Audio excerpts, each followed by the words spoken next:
Hi and welcome to the Homeopathy Health Show. I'm Atik Ahmedbati, a fourth-generation homeopath with over 25 years of professional experience and practice in this field of healing. The Homeopathy Health Show is the online voice of homeopathy around the world, promoting and raising awareness of this truly unique complementary system of healing, which is suitable for all ages, young and old. Every week, I invite guests from the world of homeopathy to come and share their experiences, their work, offer insights, and essentially talk all things homeopathy. Why not visit www.liketreatslike.co.uk and click on the radio and podcast button to listen to the latest episodes. So let's begin today's show here on UK Health Radio, the world's #1 talk health radio.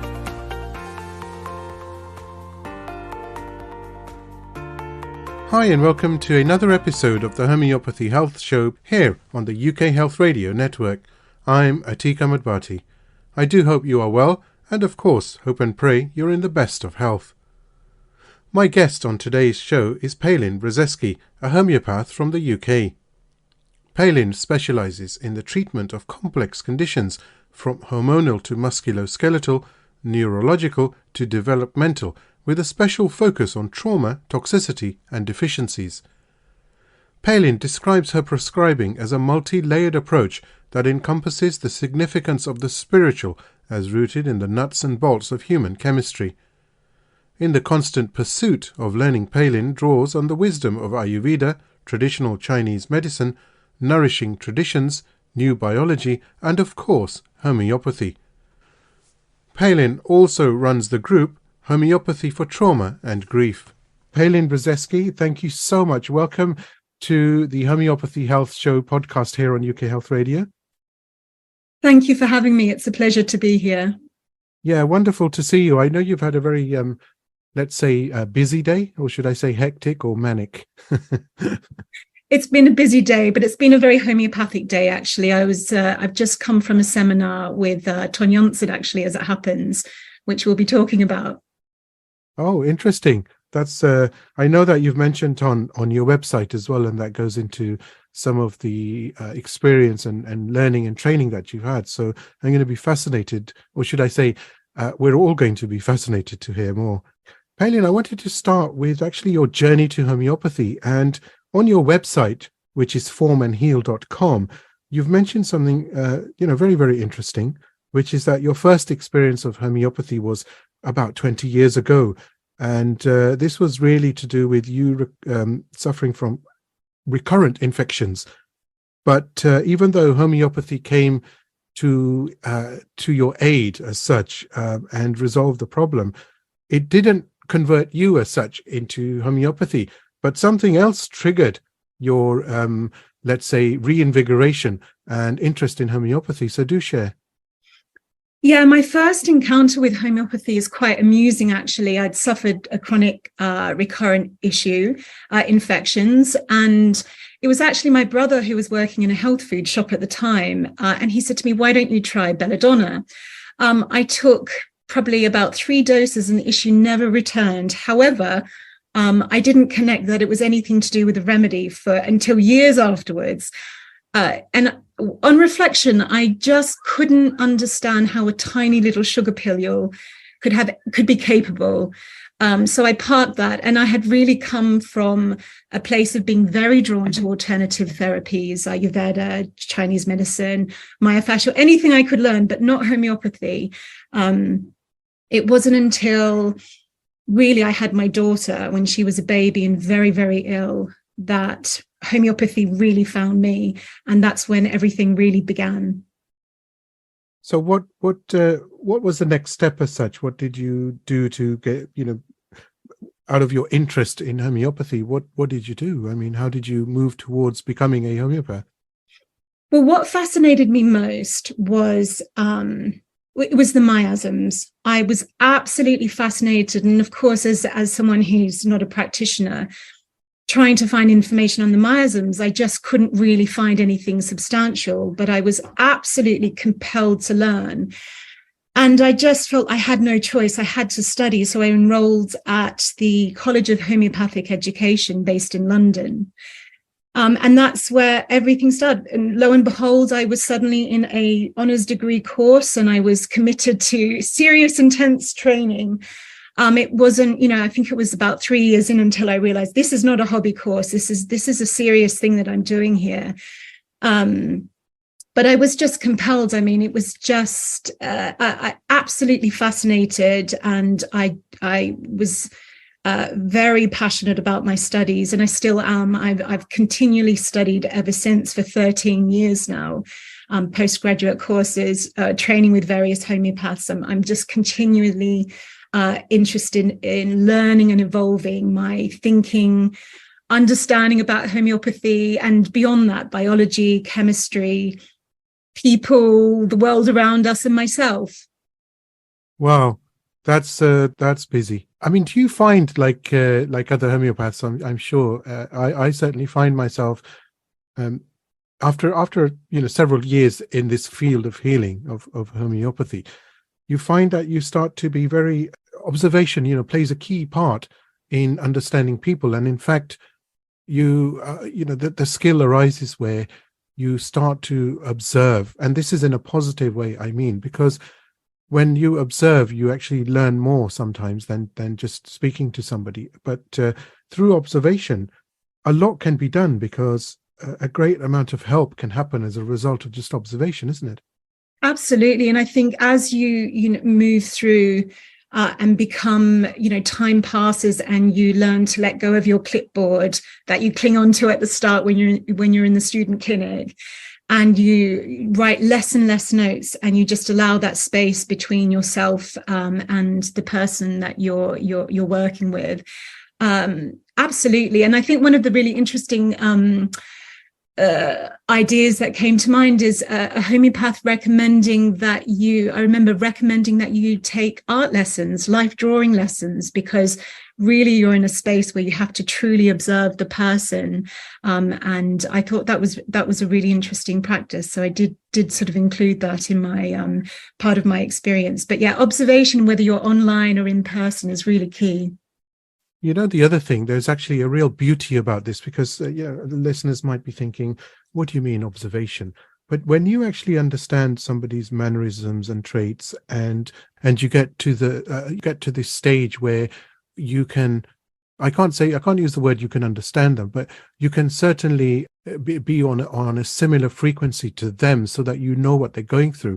And observation is a very, very powerful tool. It shouldn't be underrated, because if you actually know somebody, and you know deep down that they are going through things just by observation, and trust me, you can know a lot just by that itself, it puts you in a very good, strong position, purely from the angle of being able to help somebody, because you actually know where to begin, rather than, let's begin on the bottom rung of the ladder. You think, well, no, hang on, we're 6 or 7 rungs up, steps up as such on the ladder itself. And you can have that conversation, and because of that conversation, you resonate with them. And if you resonate, well, 50% of the healing's done, isn't it?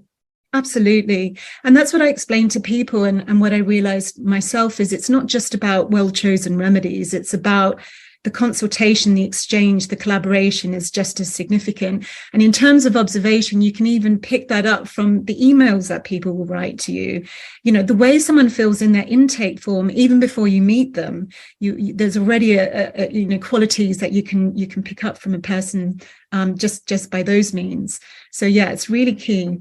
I wanted to know about human chemistry integrated therapy. Sounds fascinating, and I know it's a lot of it is to do with what you've already mentioned, which is to do with toxicity, deficiencies, and trauma as well. Deficiency itself, I mean, that's a whole new subject, isn't it? Because it's so, everyone's deficient in something nowadays. When you look at it from a nourishment, a vitamin, mineral point of view.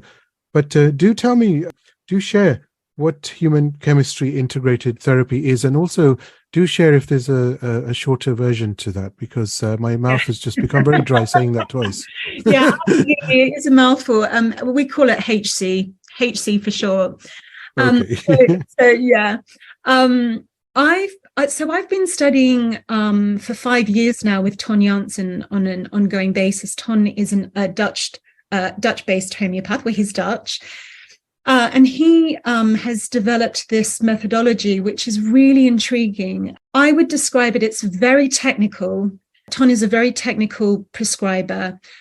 He comes from a botanical background, and he and an anthroposophical homeopathic background, which really I was just at the point of feeling like I have done enough studying, enough courses. This is it now. And I picked up Fighting Fire with Fire because I had a case where I could see antibiotics were really blocking, it was a real obstacle to cure. And I thought, I'm not going to enroll in any courses, but I'm going to read this book, Fighting Fire with Fire. And I was really inspired by the energy that came through in this book. And then I ended up studying with Ton. But it's a very technical method. People describe it as sort of a protocol prescribing, but I don't see it like that at all. I see it's very dynamic. What I do find really elegant about the method is the framework that Ton provides, which, homeopathy to me is very much like weaving, and Ton's framework is like the weft in the warp in a weave. So the straight lines, and then we can dynamically sort of weave the energy in between. So it's very much focused on balancing the body, cleansing the body where there is toxicity, and that can be traumatic, emotional, mental toxicity as well. They're not separate. There's a lot of use of SAR codes, so body-owned remedies, no-sodes, and tautopathics. And that's really, it's very much the framework that I use when I go to clear substances from the system that I see are impeding flow in the system and are proving to be an obstacle. I was speaking to Tony Pincus from Ainsworth Pharmacy, and he was talking about tautopathy and tautopathic remedies. How have you found, what's your experience with that? Because I know that not a lot of homeopaths are actually aware that this system under the umbrella of homeopathy is actually available to be able to countereffect the side effects, of conventional medicine. Yeah, I think it's increasingly important, absolutely in my practice. And I feel that it's within the context of a script. So I would never prescribe tautopathy by itself. I would always prescribe it within a context of other remedies. However, the results I have seen when there is the direct messaging to the system that amidst the context of liver support, miasmatic support, and so forth, that this specific prednisone we need to invite the system to eliminate.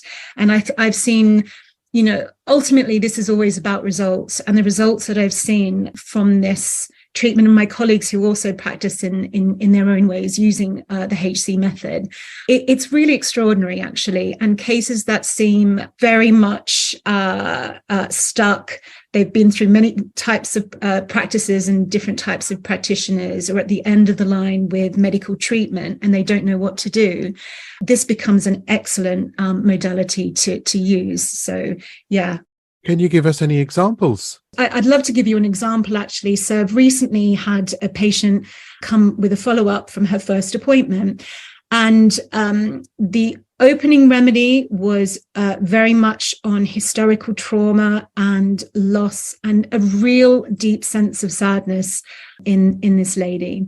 And then the daily dose to support her system, her presenting issue is pre-diabetes, sugar addiction, poor diet, and so forth, and all the many issues that have come alongside this, and really wanting to change. Very susceptible to fungus, very susceptible to allergens and so forth. So a very complex case. Very, very interesting how things work. But in any case, we have to work with a hierarchy when we come to prescribing tautopathics.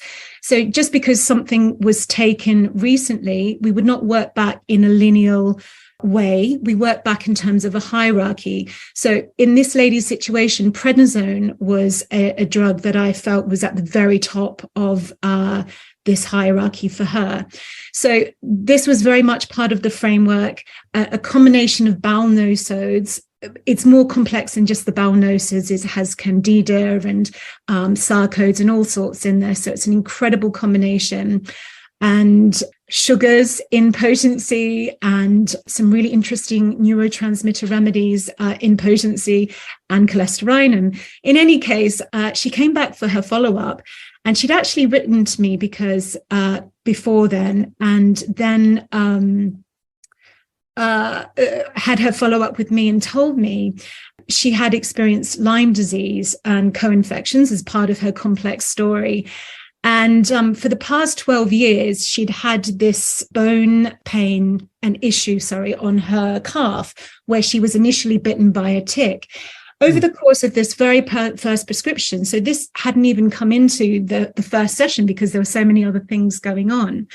It turned out that over the course of this prescription, she started to feel pain in that section where she'd had a lump form in her bone where the tick had bitten her. And she was unsure about it and was in the shower one day and was felt the need to rub this area, and it suddenly burst open into a wound and discharged. Ultimately, what happened was the bone spur, which had been there for over a decade, has completely resolved, and the wound healed over. And even the point where there was a darkened scar from where the bite had initially happened has completely cleared. So it's absolutely fascinating. This was not even part of my intention of prescribing, but the intention of prescribing is about removing the obstacles to cure and to support her underlying weakened systems and so forth, and dealing with the original trauma. Anyway, all of that in the mix, her vital system decided to use this to start cleaning up house, and that's what it decided to do first. So that is it's just a beautiful depiction of how extraordinary the results can be. And this is a very recent case. That's a really powerful story as far as the wonders of healing that are possible as far as homeopathy is concerned.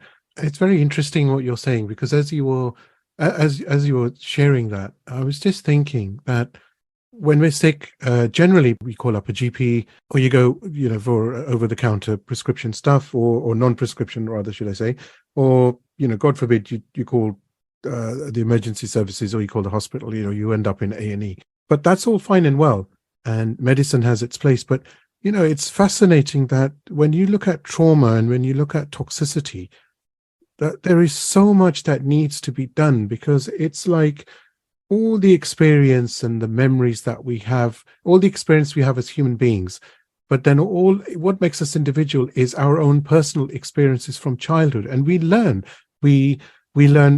as soon as we're born. It's one big learning curve right up until our time is done here on Earth, and it's time to go. But that's the same with disease or dis-ease, because you're building up layers and layers of toxicity, aren't you? And sometimes they come in, it's almost like peaks and troughs. They say it doesn't rain, it pours. And sometimes that can happen, or sometimes you're constantly facing trauma of various kinds. Let's say take domestic violence, for example. I treat a number of patients who do come, and they need help with that because of the trauma that they've suffered as a result of that violence. And it's not new. It's been going on for such a long time. And it changes you. It changes your psyche. But it also makes you very toxic, not as in a toxic individual, but as in toxicity that, affects the way that you function. It affects your organs. But it all starts, doesn't it, right at the top, from the experiences and what you've been through. And I think it's fascinating what you're doing. And that's actually the next question I'm going to ask you, is as far as trauma is concerned, what are your experiences? What's your insight there, and how to deal with that as far as your protocols are concerned? Well, homeopathy is a really interesting healing modality when it comes to addressing trauma. The very nature of shock and trauma is that often we don't realize that we're shocked or traumatized. Of course, our body remembers and it will affect our behavior, manners, and so forth. But it can be subtle. There are the obvious traumas of accident, injury, loss. But trauma can be moving house when you were 10. can be the perceived humiliation when you're a teenager at school. It can be slow release trauma of someone who's had declining health for a long period of time, and they realize that who they are now is different from how they used to be pre-illness. So, and often trauma is experienced during pregnancy or birth. So it's been with the person their whole lives. They don't know anything different. And then we can go beyond this to the ancestral story. So the inherited patterns of trauma. And again, that's just innate within the person's experience. And so actually what's really amazing about homeopathy is we don't actually need to know the details of a trauma, because we can read it through the symptoms and signs that the body is expressing. So that becomes I just think it's and also where trauma is too painful to talk about, where someone can't even, there isn't even the words to express it. So I think we have some really important homeopathic tools in homeopathic in trauma treatment. And actually I think the real gifts that I use in my practice are the new materia medica remedies. The work by the Guilds of Homeopaths, Colin Griffith, Janice McAuliffe, have been really formative in my practice. I think they're remedies for our times, very, very important remedies, and everything from plants, minerals, crystals, light remedies, radiation remedies.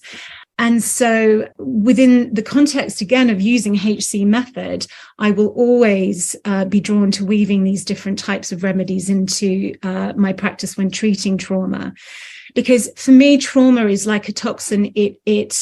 There's a depth charge, but it's almost like a concrete layer that comes into a person, embeds itself in a person's soil and inculcates in a state. So whether that's miasmatic or, whatever negative expression may be, it fixes it in place.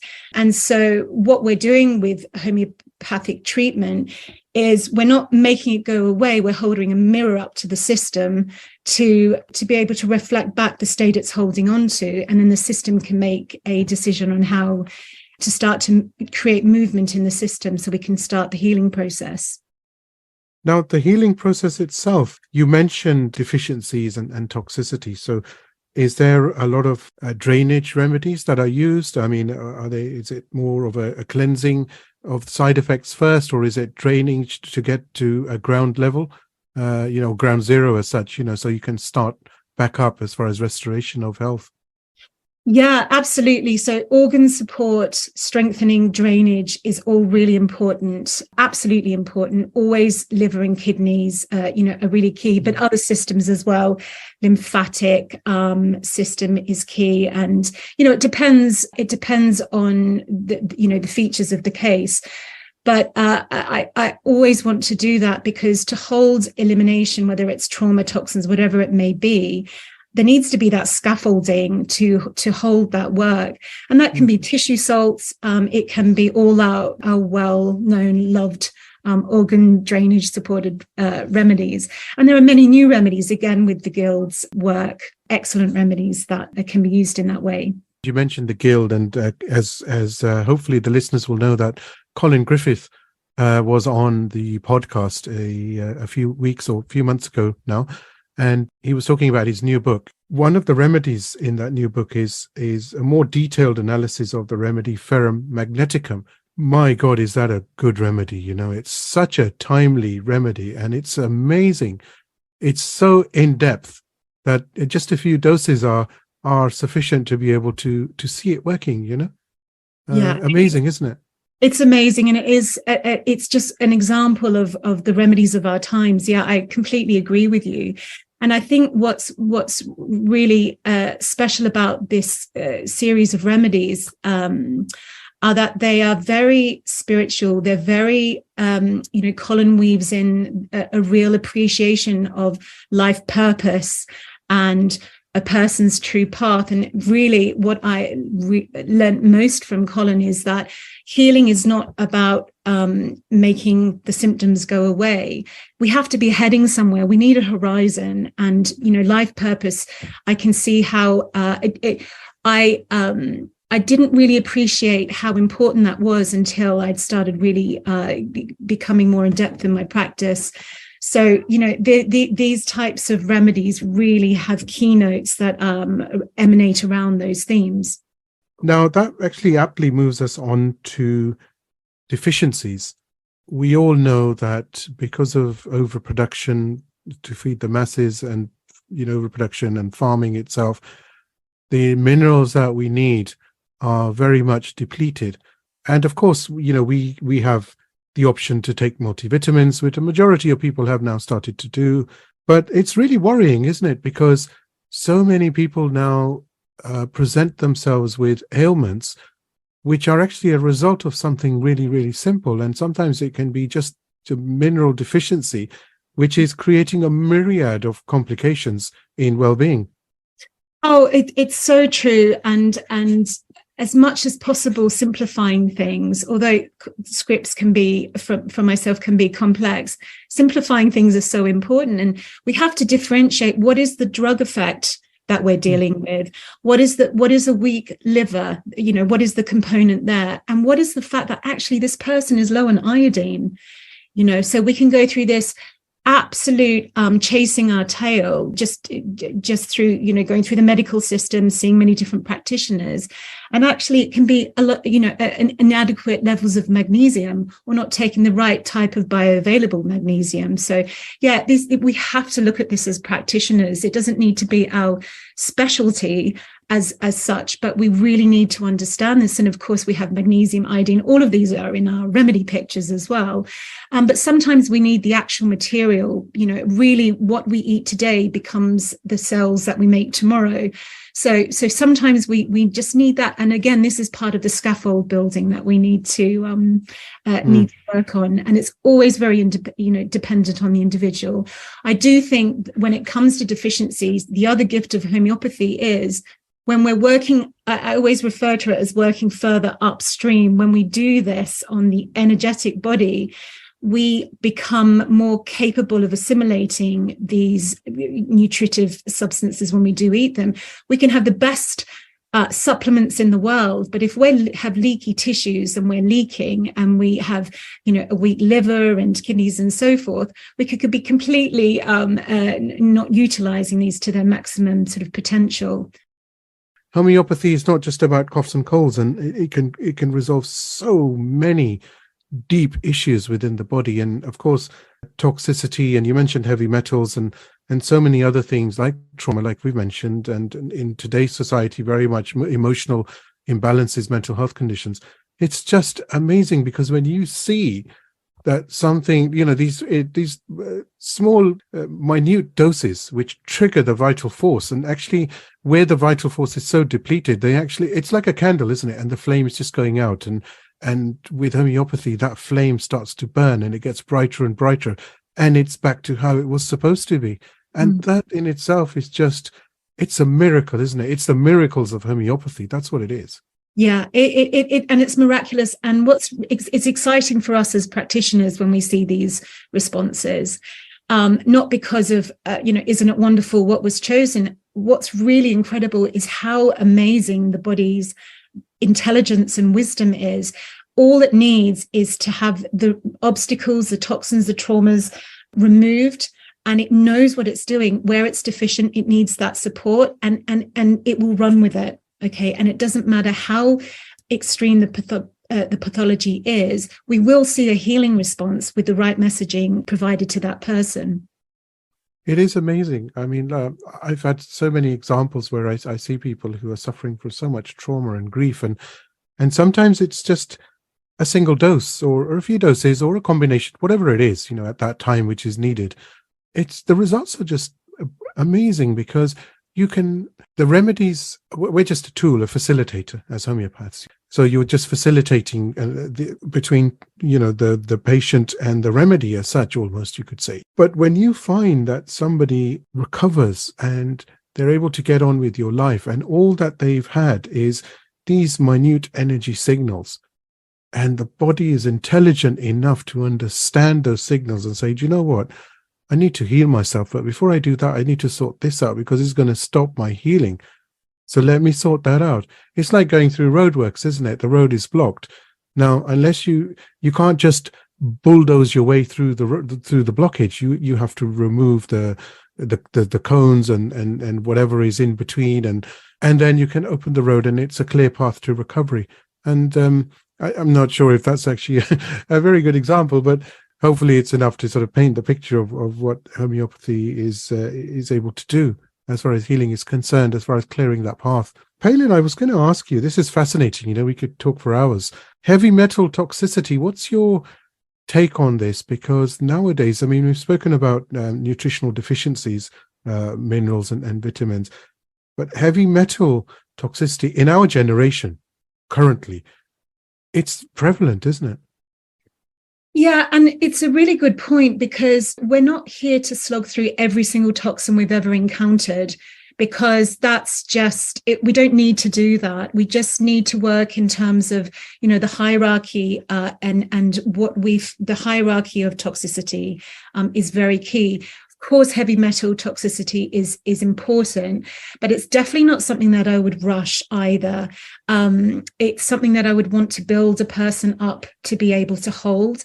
But also, deficiency becomes a really key component to the scaffold building process, because the body prefers the lovely magnesium, the calcium building block, the phosphorus. It doesn't want the mercury, the aluminium, and so forth. So there's that careful exchanging of substances and encouraging the eliminative pathway so that we can ensure a gentle elimination. But heavy metal clearing can be very heavy going. So it's something that I see as key and important, but not something that I would rush into depending on the situation, something that I'd want to prepare for, and something that I'd work within the context of what I feel is the most presenting obstacle. But it is absolutely key. And also, this opens the other questions I have around testing, because we can test for heavy metals, and we can, it's like when you do a hair test, and it can show you that you are eliminating a lot of mercury, or it can show that you are clear from mercury, but it could mean it's all stored in your tissues and you're not eliminating. So actually what I always go back to is, what is the person's presenting symptoms? What are they telling me? What is their vital force telling me? And rather than relying, I know they can be helpful tests and so forth, what is their symptom picture? And we can look at our materia medica and look at the mercury picture, look at the aluminium picture, and see when we feel it's appropriate. We can see their mouth is full of amalgam, and then we can take the appropriate steps. But yes, it's definitely very dependent on the person.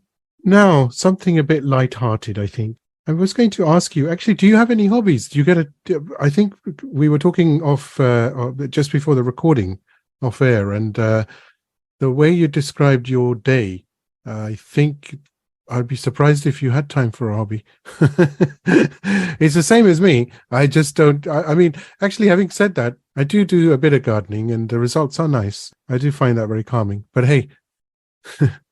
I am a plate spinner, and I have that very tubercular nature of time is running out, and I'm passionate about so many things. So I do like to do a lot of things. I love cooking and eating and theatre and music, and physical. I love dancing. Absolutely love dancing when I get the time, although less so nowadays. Yeah, so many things. I listen to many podcasts. I'm interested. One of the things I'm going to be studying is the new biology with Dr. Tom Cowan. So I'm really excited about that and what that's going to add to my practice and that whole new way of thinking. So I wouldn't call that a hobby though, but yeah, it's there are many things I really enjoy doing. It's important to have me time, isn't it? It's very, very important. Yeah. It's important to have me time, because your body needs to replenish and it needs to be grounded, because a lot of vibrations can be picked up with patients when you're treating somebody, and those also need to go somewhere. There needs to be a release for the practitioner as well as the patient.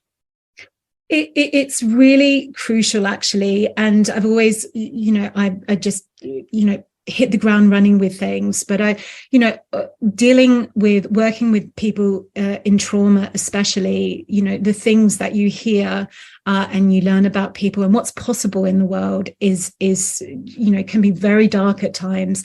So you're really right. And actually practitioners have a tendency to burn out. So it's really important we look after ourselves. And in fact, I didn't say one of my most favorite things to do, and that's to go to the spa. I am a big spa person. I love being really hot and really cold. That is my absolute favorite thing to do, I have to say. Brilliant. That's good to know as well, actually. That's very good to know. What's on the horizon for you? Because you seem to be doing so much. What do you want to where do you want to see yourself in the next sort of 5 to 10 years? Where do you want to be? And maybe in between that, there might be a book on the way. I don't know. Yeah, well, I mean, I really interested in continuing to evolve, because I know I'm sort of almost 10 years in practice now. And I know that the people I really consider to be real mentors and inspirations are 30 years under their belt. And so I'm looking forward to what that must feel like. So continuing to work towards that.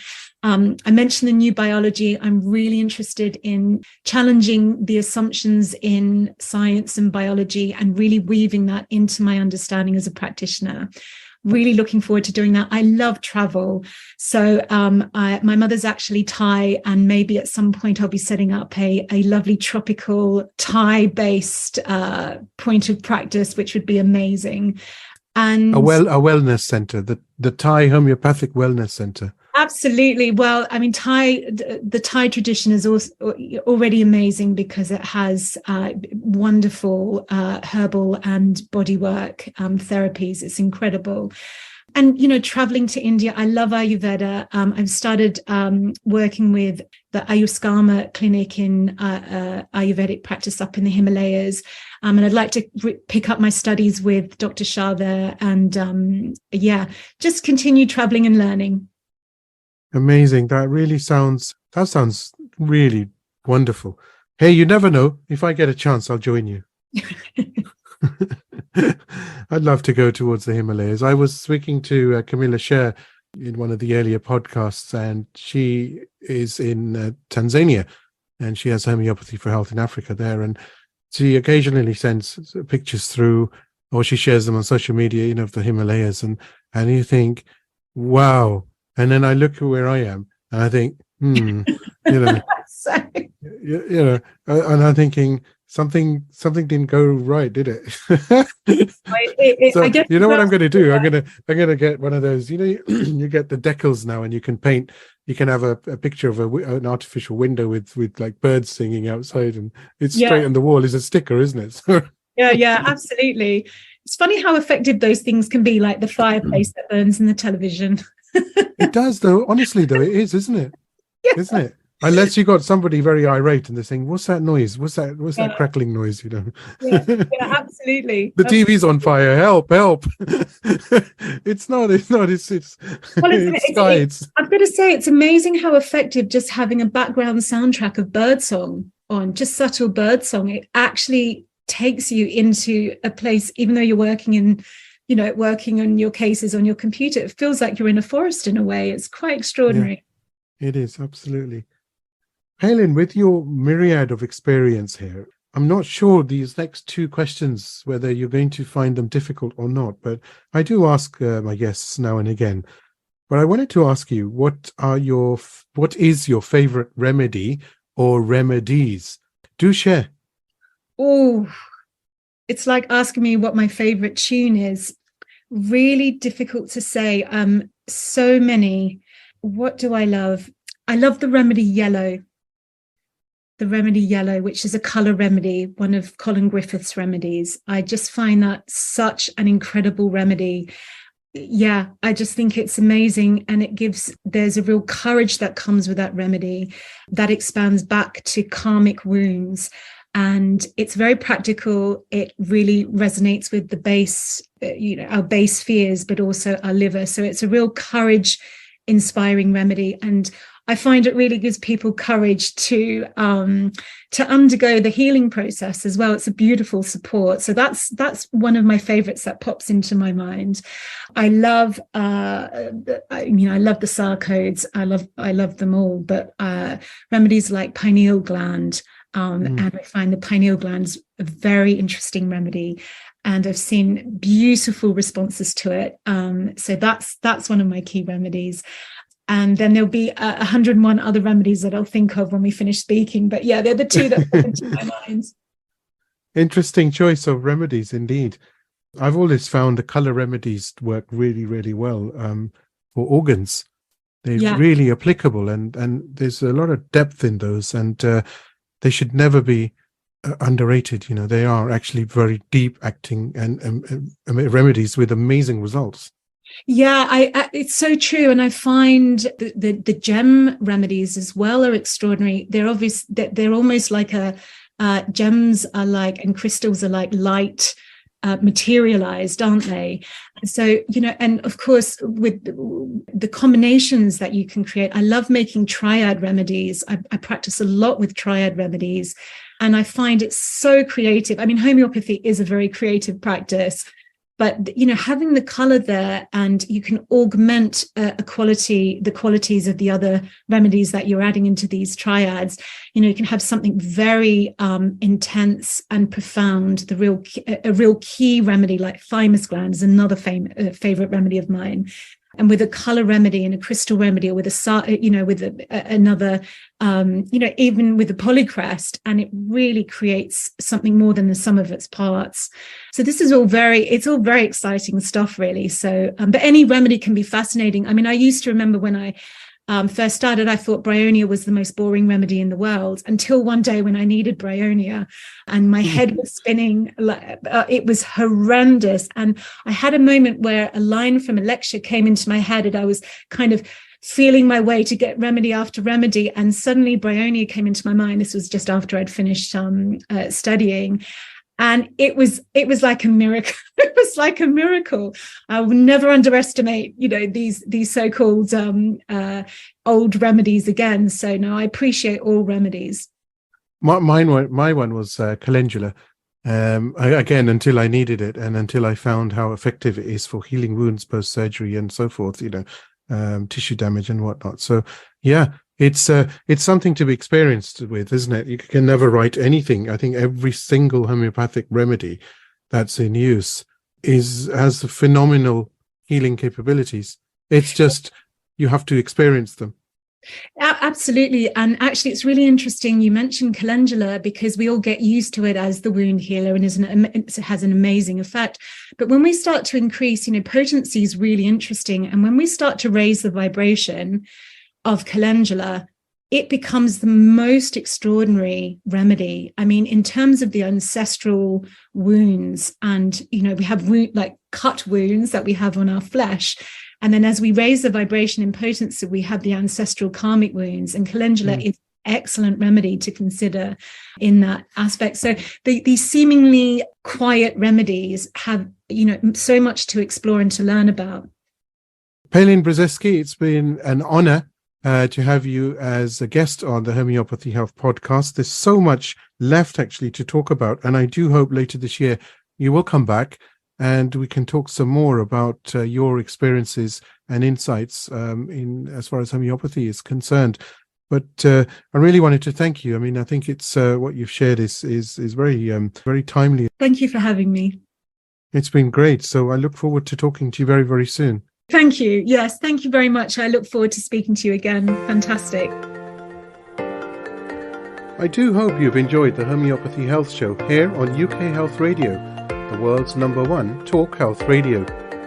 Tune in next time for more things homeopathy, interviews and segments on the healing possibilities that homeopathy can bring you.